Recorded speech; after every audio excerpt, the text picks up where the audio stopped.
Hey guys, I'm gonna give you a sneak peek into what we are going to do in subscription groups so you have a little bit better understanding what we are going to do, and then you can decide if this is something you need or not.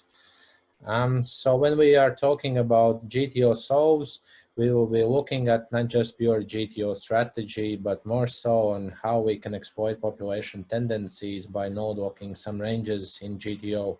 So we compare strategies of pure GTO sim to a sim of node locked ranges. We analyze the differences and look for the best ways how to exploit population.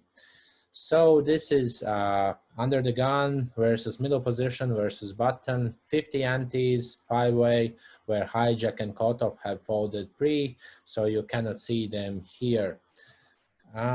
So in this quick example, we bet pot from UTG, and we are going to evaluate what happens with buttons calling range and how we can exploit that. In pure GTO sim scenario, we see that buttons calling range will be much wider than in reality, because guys, look why GTO wants to defend against pot bet of UTG. There is no way that in real games population will call with such high frequencies. It's not going to call with 10-6 suited, A6 suited, A7 suited. It's not going to be 100% calls by King 8, by Jack 10 suited, Jack 10 suited, Jack 10 off, I mean, sorry. Not going to be 100% obviously from King 8 suited. All these frequencies are too high, and obviously it's not something population does in these games.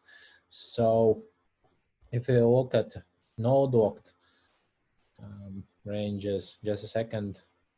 So if we looked at node locked ranges that we have set before, this, in my opinion, is a little bit more realistic. It's also a little bit wide, but we gave these hands like Jack 10 off or Jack 10 suited only like 25% frequency, not 100% frequency, how it was in pure GTO sim.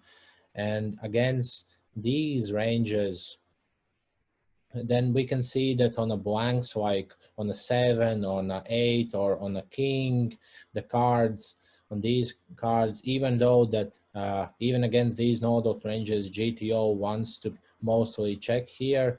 But if we continue barreling 75% or all in, buttons range in reality will be in trouble defending this, because if you look at the range that button should call against a jam.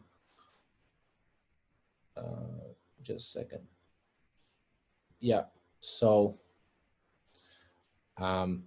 population is not going to call Queen 9, not going to call Queen 6, so it's not going to call Queen 9. I think that very often also like Queen 10 suited or Queen 10 off is going to be folds. These are not going to be calls with like no frequency at all, I think.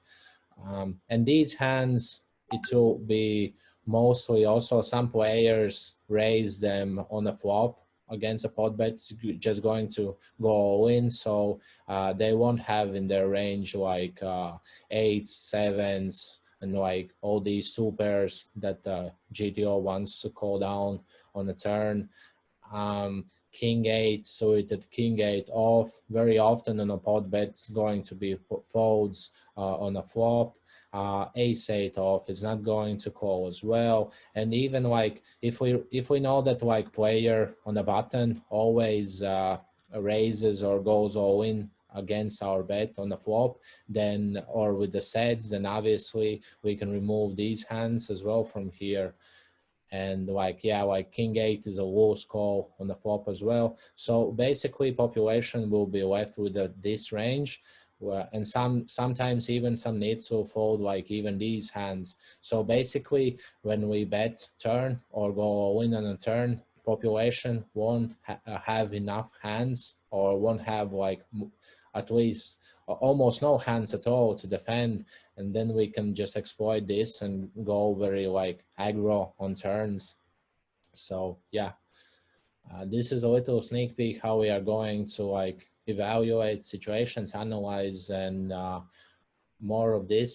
Yeah, if you are interested, then subscribe uh, for the membership subscription for GTO. Okay, guys, cheers.